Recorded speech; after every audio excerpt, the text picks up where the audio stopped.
नमस्कार दोस्तों, मैं देसराज आपका स्वागत करता हूं। बच्चों, हम लोग नीट प्रीवियस ईयर के क्वेश्चंस कर रहे थे और इसी कड़ी में हम आगे चलते हैं और नीट प्रीवियस ईयर क्वेश्चन में ही आज हम टॉपिक लेते हैं करंट इलेक्ट्रिसिटी। तो बच्चों, अब हम करंट इलेक्ट्रिसिटी के जो नीट प्रीवियस ईयर के क्वेश्चंस हैं वो करने जा रहे हैं। तो शुरू करते हैं NEET previous year questions for current electricity. तो बच्चों, फर्स्ट क्वेश्चन लेते हैं हम लोग। फर्स्ट क्वेश्चन है आपके, the resistance of a wire is R ohm if it is melt and stretched to n times its original length, its new resistance will be। देखिए बच्चों, बहुत ही अच्छा क्वेश्चन है। क्या कहा है कि हमारे पास में एक वायर है जिसका रेजिस्टेंस हमारे पास में दे रखा है R। ये वायर है, इसका रेजिस्टेंस दे रखा है R। इसकी लेंथ बच्चों L है और इसका क्रॉस सेक्शन एरिया ए होगा। और इसके लिए अगर हम बात करें तो क्वेश्चन में कहा है कि इफ़ इट इज़ मेल्ट, अगर इसको पिघला दिया जाए और स्ट्रेच टू n टाइम्स, और इसको जो है n टाइम्स खींच दिया जाए, ठीक है। यानी कि अगर इसको पिघला करके क्या किया जाए बच्चों कि इसकी जो लेंथ है उसको n टाइम्स कर दिया जाए, ठीक है। n टाइम्स मीन्स आप समझ रहे होंगे, अगर मैं इसको डॉट डॉट करके n टाइम्स लेंथ कर देता हूँ तो इसकी लेंथ क्या हो जाएगी, NL हो जाएगी। और बच्चों, जब इसको खींचेंगे तो इसका एरिया भी क्या हो जाएगा, चेंज हो जाएगा। पहले A था, फिर बाद में मान लीजिए A डैश हो गया। लेकिन बच्चों, इम्पोर्टेंट बात, इनिशियली इसका वॉल्यूम अगर V है तो बाद में भी इसका वॉल्यूम कितना रहेगा बच्चों, V ही रहेगा। क्यों? क्योंकि हमने जो है इसी वायर को खींचा है, तो जो वॉल्यूम पहले था वही वॉल्यूम इसका बाद में रहेगा, ठीक है। तो बच्चों, यहाँ पर हमें पूछा है कि इसका जो नया रेजिस्टेंस होगा, न्यू रेजिस्टेंस जो R डैश है वो क्या होगा, हमको यहाँ पर R डैश फाइंड करना है। तो देखिए बच्चों, हम इसको सॉल्व करते हैं। हमें पता है कि R का फॉर्मूला होता है रो L अपॉन A, ठीक है। अब यहाँ पर जो है L चेंज हो रहा है, साथ ही साथ में A चेंज हो रहा है। लेकिन जब अगर हमें कोई भी अननोन राशि दी हुई होती है तो क्वेश्चन को सॉल्व करने में दिक्कत आती है। तो हम एक काम करते हैं बच्चों, अगर मैं इसको ऊपर नीचे L से मल्टीप्लाई और डिवाइड कर देता हूँ तो हमारे पास में R का फॉर्मूला क्या हो जाएगा, रो L स्क्वायर अपॉन AL। तो इसको हम ऐसे भी लिख सकते हैं, रो L square area into length. ये क्या होता है बच्चों, वॉल्यूम। और आपको मालूम है वॉल्यूम हमें यहाँ पता है, क्यों? क्योंकि वॉल्यूम यहाँ पर चेंज नहीं हो रहा, जो इनिशियल था वही फाइनल रहेगा। और ये जो रो है बच्चों, ये डिपेंड करता है मेटल के नेचर पर, और हम यहाँ पर मेटल को सेम ही ले रहे हैं। मान लीजिए हमने कॉपर का लिया है ऊपर वाला, तो नीचे भी हमने जो डायग्राम बनाया है वो कॉपर के लिए ही है। तो उसके लिए जो रो है, ठीक है ना, वो रो क्या रहेगा बच्चों, यहाँ पर कांस्टेंट रहेगा, ठीक है। तो अब बच्चों देखिए, नया रेजिस्टेंस देखते हैं। तो R डैश जो है वो क्या हो जाएगा, रो तो सेम रहेगा। अब लेंथ जो है इसकी n टाइम्स कर दी, तो मैं इसको क्या लिख सकता हूँ, NL स्क्वायर। और वॉल्यूम भी क्या रहेगा बच्चों, सेम रहेगा, ठीक है। तो R हमें पता मिल गया और R डैश भी हमें यहाँ पर फाइंड हो गया। तो बच्चों, अगर मैं यहाँ पर जो है R डैश अपॉन R करता हूँ तो क्या हो जाएगा, रो V से रो V कैंसिल हो जाएगा और NL square, NL whole square और ये L स्क्वायर है, तो मैं इसको ऐसे लिख सकता हूँ N स्क्वायर L स्क्वायर, और इसका जो L है उसको मैं इस तरह से L स्क्वायर लिख सकता हूँ। L स्क्वायर से L स्क्वायर यहाँ पर क्या हो जाएगा बच्चों, कैंसिल हो जाएगा। तो उस कंडीशन में हमें R डैश क्या मिल गया, N स्क्वायर R, जो कि हमारा करेक्ट ऑप्शन होगा। अब बच्चों, सबसे इम्पोर्टेंट बात इस क्वेश्चन में, ये जो हमें रिजल्ट मिला है, इस रिजल्ट को आप जो है याद कर लेना। ये रिजल्ट बहुत इंपॉर्टेंट रिजल्ट है। इस रिजल्ट के ऊपर ही कई बार क्वेश्चन पूछ ले जाते हैं। मैं अभी आपको उस तरफ के क्वेश्चन भी करने वाला हूँ, ठीक है। तो बच्चों, नेक्स्ट क्वेश्चन की बात करते हैं।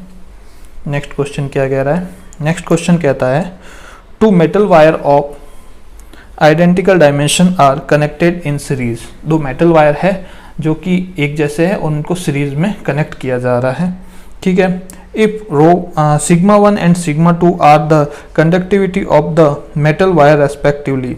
बच्चों, रो होता है रजिस्टिविटी और सिग्मा होती है कंडक्टिविटी। ठीक है, अभी जो हमने ये फॉर्मूला लिखा था R is equal to rho L by A, ठीक है, L लेंथ होती है, A एरिया होता है, R रेजिस्टेंस होता है और रो जो होती है रजिस्टिविटी होती है। अभी मैंने आपको थोड़ी देर पहले ही बताया था। और ये जो रजिस्टिविटी होती है ये डिपेंड करती है नेचर ऑफ मेटल पर। किस पर डिपेंड करती है? नेचर ऑफ मेटल पर। यानी कि अगर लेंथ और एरिया चेंज करूंगा तो रो जो है वो चेंज नहीं होगा सेम मेटल के लिए। अगर मेटल चेंज करता हूं तो उसके लिए रो चेंज हो जाएगा। मैं इसके बारे में भी आपको थोड़ा और समझा देता हूं।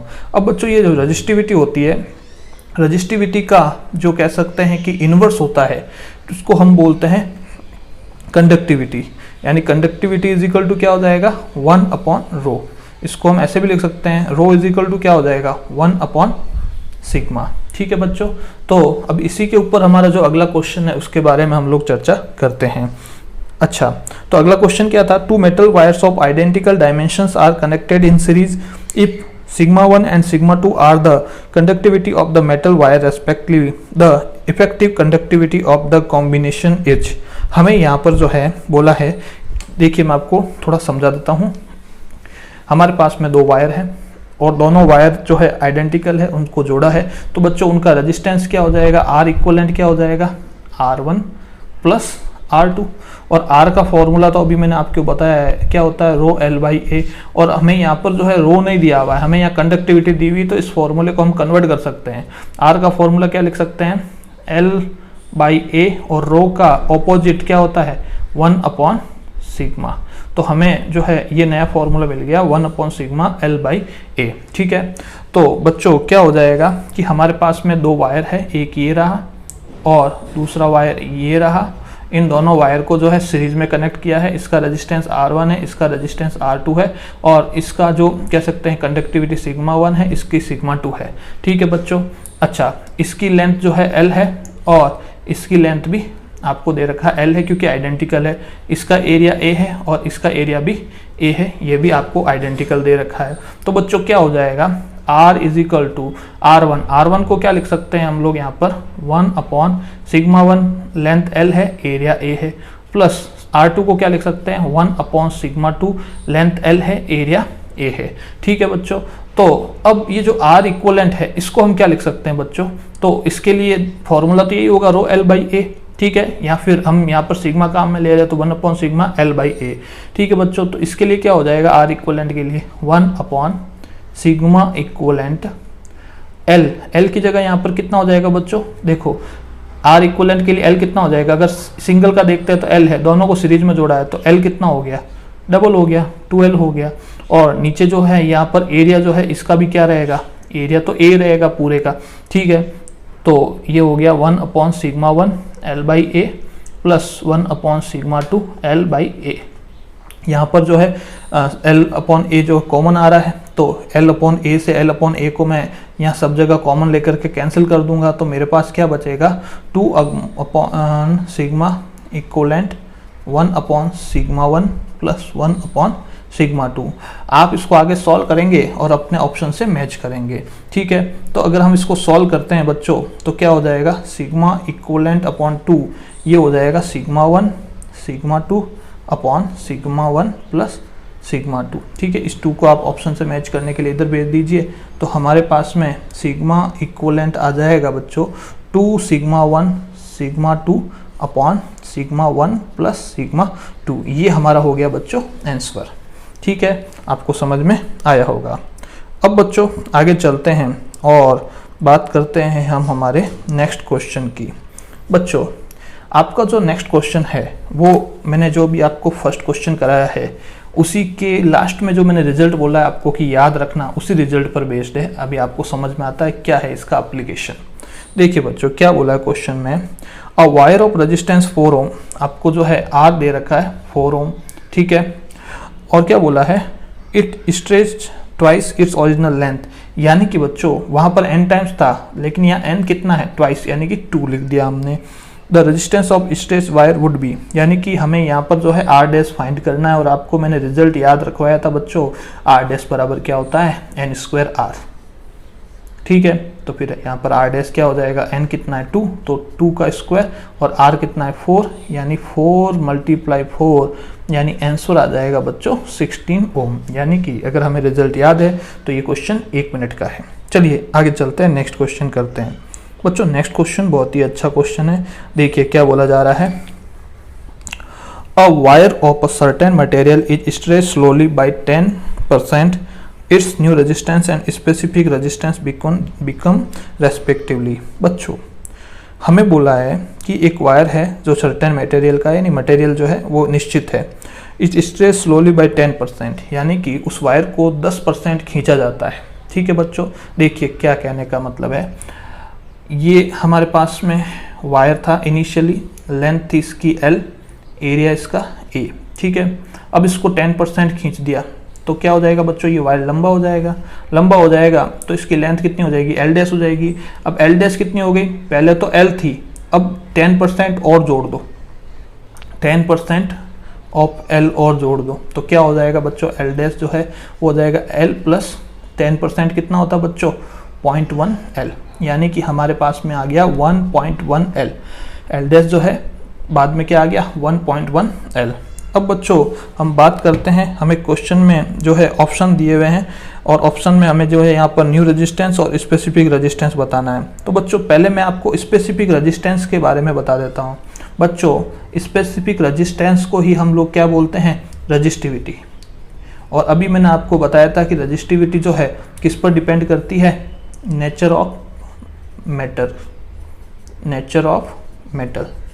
ठीक है, अब यहाँ पर जो है क्वेश्चन की लाइन में दिया हुआ सर्टेन मटेरियल है, तो यानी कि रजिस्टिविटी जो है वो चेंज नहीं होगी, वो क्या रहेगी, कांस्टेंट रहेगी, क्योंकि जो मटेरियल है वो भी आपके निश्चित है। तो रजिस्टिविटी यानी कि स्पेसिफिक रेजिस्टेंस भी क्या रहेगा, निश्चित रहेगा। तो आप जब ऑप्शन देखेंगे तो जिसमें रजिस्टिविटी आपको बोल रखा है कि कांस्टेंट या सेम, वो आपके ऑप्शन जो है सही होगा। अब यहाँ पर जो है हमें दो ऑप्शन में सेम मिल रहा है, ऑप्शन ए और ऑप्शन डी में। ठीक है, तो हम क्या करेंगे, हमें रेजिस्टेंस भी फाइंड करना पड़ेगा, अदरवाइज आप जो है इसको देखकर भी करेक्ट कर सकते थे जहाँ पर सेम या कांस्टेंट होती थी। ठीक है, लेकिन हमें जो है यहाँ पर दो ऑप्शन मिल रहे, तो हमें इस क्वेश्चन को पूरा सॉल्व करना ही पड़ेगा बच्चों। तो देखिए हम इसको सॉल्व करते हैं और इसका जो रेजिस्टेंस है पहले हम उसको फाइंड करते हैं। ठीक है, कैसे फाइंड करते हैं आप समझेंगे बच्चों। देखो क्वेश्चन में जो है आपको मालूम है R इजिकल टू क्या होता है, रो L बाई A। मैंने अभी आपको बताया था कि L से मल्टीप्लाई और L से डिवाइड कर देते हैं तो वो हो जाएगा रो L स्क्वायर A L कितना हो जाता है बच्चों, V हो जाता है। अब इसका वॉल्यूम मान लो V है, तो बाद में खींचने पर भी इसका वॉल्यूम तो वही रहेगा, क्योंकि हमने इसी को खींच करके लंबा किया, यानी कि जो इसके अंदर क्वांटिटी है, सब्सटेंस की, पदार्थ की जो मात्रा है, जो वॉल्यूम है, वो तो क्या रहेगा बच्चों, सेम ही रहेगा। ठीक है, तो ये तो हमारे पास में इक्वेशन नंबर 1 आ गया। ये जो है हमारे इनिशियली आ गया R की वैल्यू। ठीक है ना, अब इनिशियली तो ये आ गया, अब इसको जब खींच करके लंबा कर दिया गया है तो बाद में क्या हो जाएगा, तो फाइनली अगर मैं इसको R डैश को फाइंड करूं तो R डैश जो है वो हो जाएगा रो, और L की जगह कितना आ जाएगा हमारे पास में 1.1 L, तो कितना हो जाएगा 1.1 L का स्क्वायर, और नीचे जो है वॉल्यूम V है। ये आ गया इक्वेशन नंबर 2। ठीक है बच्चों, तो अब हम यहाँ पर जो है अगर R डैश अपॉन R करते हैं तो बच्चों रो से रो, V से V, और ये L स्क्वायर कैंसिल हो जाएगा, और ये 1.1 का स्क्वायर रहेगा, यानी कितना हो जाएगा 1.21, यानी R डैश जो है हमारे पास में आ गया 1.21 R। यानी कि अगर ऑप्शन देखते हैं तो आप ऑप्शन देखिए बच्चों 1.21 टाइम्स, यानी कि R डैश जो है वो जो फाइनल आपके पास में यहाँ पर रेजिस्टेंस पूछा है वो इनिशियल रेजिस्टेंस का 1.21 टाइम्स है। ठीक है बच्चों, तो कौन सा ऑप्शन सही हो जाएगा, 1.12 टाइम्स रेजिस्टेंस, और रजिस्टिविटी जो है वो क्या रहेगी, यहाँ पर सेम रहेगी बच्चों। ठीक है, तो चलते हैं और बात करते हैं हम अब अपने नेक्स्ट क्वेश्चन की बच्चों।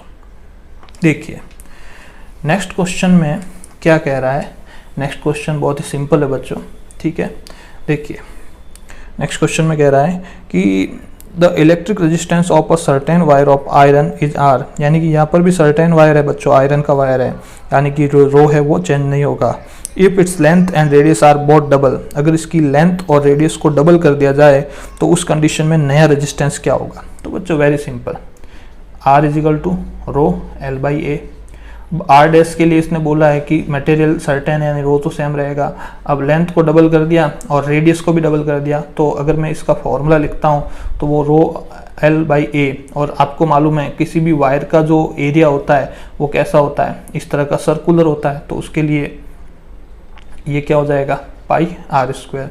ठीक है, तो अब यहाँ पर हम जो है पाई आर स्क्वायर की जगह क्या लिखेंगे 2r², क्योंकि यहाँ पर रेडियस को भी क्या कर दिया गया बच्चों, डबल कर दिया गया है। तो आप इसको सॉल्व करेंगे तो r dash is equal to rho L pi r², ऊपर 2 है नीचे 4 है, ये कैंसिल। तो हमारे पास में जो है इसको देखिए तो हमारे पास में बच्चों जो है इसको देखिए क्या हो जाएगा, रो एल पाई r² को हम क्या लिख सकते हैं r, तो इसकी जगह r लिख दीजिए, तो r डैश बराबर क्या हो जाएगा बच्चों r/2। यानी कि आपको ऑप्शन जब चेक करेंगे तो पता चल जाएगा कि resistance will be half, and specific resistance जो है वो मटेरियल पर डिपेंड करता है। तो यहाँ पर जो है मटेरियल कौन सा था, आयरन था, ठीक है ना। तो उस कंडीशन में जो रो है वो यहाँ पर भी क्या रहेगा, सेम रहेगा, या कहीं कहीं पर अपन सेम की जगह कांस्टेंट भी बोल सकते हैं। ठीक है, तो आपको ऑप्शन हो जाएगा the resistance will be half and the specific resistance will remain unchange. ठीक है ना। अब बच्चों चलते हैं और बात करते हैं हम हमारे नेक्स्ट क्वेश्चन की।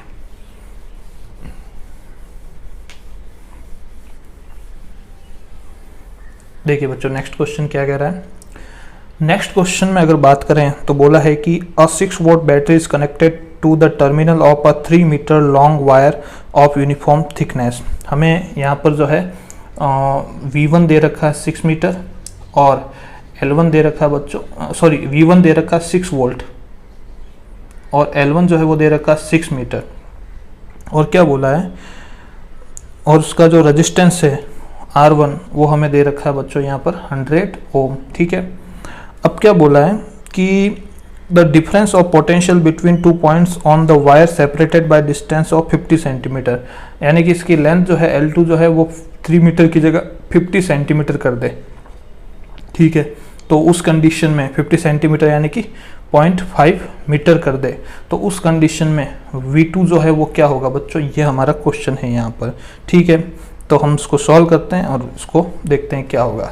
बच्चों आपको मालूम है R इज इक्वल टू क्या होता है, रो L बाई ए।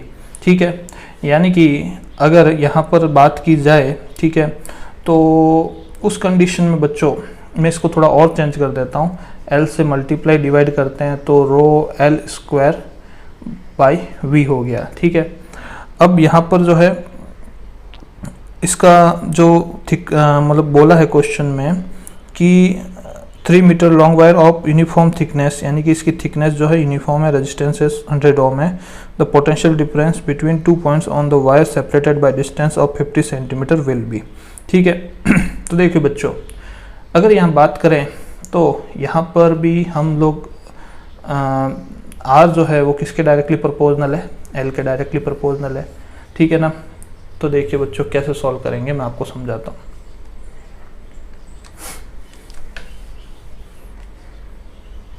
तो देखिए बच्चों यहाँ पर R का फॉर्मूला क्या हो जाएगा, रो L बाई ए, यानी R किसके डायरेक्टली प्रोपोर्शनल है, लेंथ के डायरेक्टली प्रोपोर्शनल है, और R का ही एक और फॉर्मूला होता है V is equal to I R, यानी कि R is equal to V upon I.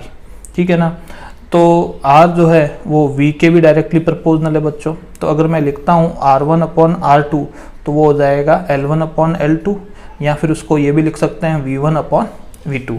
ठीक है, हमें यहाँ पर जो है अगर मैं इस कॉम्बिनेशन को लेकर चलूँ तो V1 अपॉन V2 जो है हमारे पास हो जाएगा L1 अपॉन L2। ठीक है, हमें यहाँ V2 फाइंड करना है, तो V2 बराबर क्या हो जाएगा, V1 into L2 upon L1। ठीक है, आप वैल्यू रखिए, V1 कितना दिया हुआ है 6 वोल्ट और L1 कितना दिया हुआ है, L2 हमें दिया हुआ 0.5 मीटर और L1 कितना दिया हुआ बच्चों, L1 हमें दिया हुआ 3 मीटर।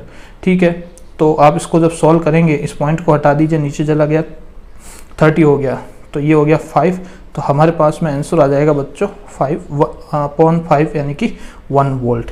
आपको समझ में आया होगा बच्चों। अब चलते हैं आगे और नेक्स्ट बात करते हैं एक बहुत ही अच्छे क्वेश्चन की, हमारा नेक्स्ट क्वेश्चन है, नेक्स्ट क्वेश्चन कह रहा है बच्चों कि अगर बात की जाए the masses of the wire of copper are in the ratio 1:3:5 and their length are in the ratio 5:3:1, the ratio of their electrical resistance is. हमें जो है ये जो क्वेश्चन है बच्चों, इसमें हमें मास का रेशियो दे रखा है बच्चों और लेंथ का रेशियो दे रखा है और इलेक्ट्रिकल रेजिस्टेंस यानी कि रेजिस्टेंस का हमें रेशियो पूछा है बच्चों। देखिए इसको भी हमें जो है फॉर्मूला तो यही हम काम में ले रहे हैं R=ρL/A, लेकिन यहाँ पर भी बच्चों देखिए मतलब कह सकते हैं कि इसी एक फॉर्मूले को घूम फिर के हमसे बहुत सारे क्वेश्चन पूछ लिए गए हैं। ठीक है, तो देखिए बच्चों R क्या होता है ρL/A। ठीक है, अब आपको जो है यहाँ m कहीं नहीं दिख रहा है, जबकि हमें क्वेश्चन में m का रेशियो दे रखा है। क्या दे रखा है एक बार मैं लिख देता हूँ, M1:M2:M3, वो हमें दे रखा है 1:3:5। और बच्चों साथ ही साथ में L1:L2:L3 भी दे रखा है बच्चों, वो दे रखा है हमें 5:3:1। ठीक है बच्चों, तो हमें यहाँ पर कैसे भी करके m और l की फॉर्म में इस फॉर्मूले को कन्वर्ट करना है और रेजिस्टेंस का यानी कि R1:R2:R3 जो है क्या होगा वो हमें फाइंड करने का है। ठीक है, तो हमें ये फाइंड करना है और हमें ये गिवन है। तो इस फॉर्मूले के ऊपर थोड़ा हम विचार करते हैं, इसमें मैं m कैसे लेकर आऊँ। तो बच्चों आपको याद होगा डेंसिटी इज इक्वल टू क्या होता है, मास अपॉन वॉल्यूम। ठीक है, कॉपर की बात कर रहे हैं तो कॉपर की डेंसिटी जो है यहाँ पर क्या रहेगी, कांस्टेंट रहेगी। ठीक है ना, क्वेश्चन में अगर मैं कॉपर लिया हुआ है तो कॉपर के लिए डेंसिटी हर जगह पर क्या रहेगी, कांस्टेंट रहेगी। यानी कि आपको क्या पता चला, m directly proportional to v। क्यों, क्योंकि d जो है यहाँ कांस्टेंट हो गया है, तो मास जो है वो किस पर डिपेंड करेगा, वॉल्यूम पर डिपेंड करेगा। ठीक है, और मास और वॉल्यूम जो होंगे एक दूसरे के डायरेक्टली प्रोपोर्शनल होंगे। मास बढ़ेगा तो वॉल्यूम बढ़ेगा, वॉल्यूम बढ़ेगा तो मास बढ़ेगा, वॉल्यूम घटेगा तो मास घटेगा, क्योंकि हमें यहाँ पर d को क्या रखने का है, कांस्टेंट, क्योंकि ये सिर्फ कॉपर के बारे में बात की जा रही है। कॉपर की जगह अगर कोई दूसरा और ले लेते कॉपर के अलावा, तो उस कंडीशन में d भी चेंज होता है बच्चों। ठीक है, तो बच्चों अगर हम जो है m और v से रिलेटेड इसको थोड़ा चेंज कर दें, तो ऐसा तो हमने पहले भी चेंज किया, तो क्या हो जाएगा L/A, ऊपर भी L से नीचे भी L से मल्टीप्लाई करते हैं तो R हो जाता है ρL²/V। ठीक है, अब v की जगह मैं इसको क्या रख सकता हूँ, m, क्योंकि v और m जो है डायरेक्टली प्रोपोर्शनल है। तो R और रो भी बच्चों जो है आपको मैंने बताया था कि अगर एक ही प्रकार का मटेरियल है तो उसके लिए क्या रहेगा, कांस्टेंट रहेगा। ठीक है, तो बच्चों क्या हो जाएगा हमारे पास में यहाँ पर, अगर मैं डायरेक्ट बात करूँ, ये भी यहाँ पर क्या है बच्चों, कांस्टेंट है, क्योंकि ये भी किस पे डिपेंड करता है, मटेरियल पर डिपेंड करता है। तो R डायरेक्टली प्रोपोर्शनल टू हो जाएगा L² और V की जगह हमने क्या लिख दिया, m। R directly proportional to L²m। तो L की जगह भी आप इसको रख दीजिए, m की जगह आप इसको रख दीजिए, तो हमारे पास में R1, R2 और R3 का जो भी रेशियो वो आ जाएगा। तो L²/n, तो 5²/1, और R2 के लिए क्या हो जाएगा बच्चों, 3²/3, और R3 के लिए क्या हो जाएगा 1² इसको आप सॉल्व करेंगे बच्चों तो हमारे पास यहाँ तो आ जाएगा 25 और यहाँ आ जाएगा 3, और यहाँ पर जो है बच्चों हमारे पास में आ गया 1/5। ठीक है, तो अगर हम इसको आंसर से मैच करना चाहते हैं तो इस पूरे को ऊपर 5 से मल्टीप्लाई कर दीजिए, तो ये कितना हो जाएगा हमारे पास में, यहाँ पर अगर बात करें तो हो जाएगा 125, और ये हो जाएगा 15, और ये हो जाएगा 1। तो कौन सा ऑप्शन मैच कर रहा है आप चेक कर सकते हैं, 125:15:1। तो बच्चों ये हमारा क्वेश्चन हुआ, इस एक अच्छा क्वेश्चन था। तो चलते हैं, आज क्लास यहीं ख़त्म करते हैं, नेक्स्ट क्लास में हम आगे बढ़ेंगे।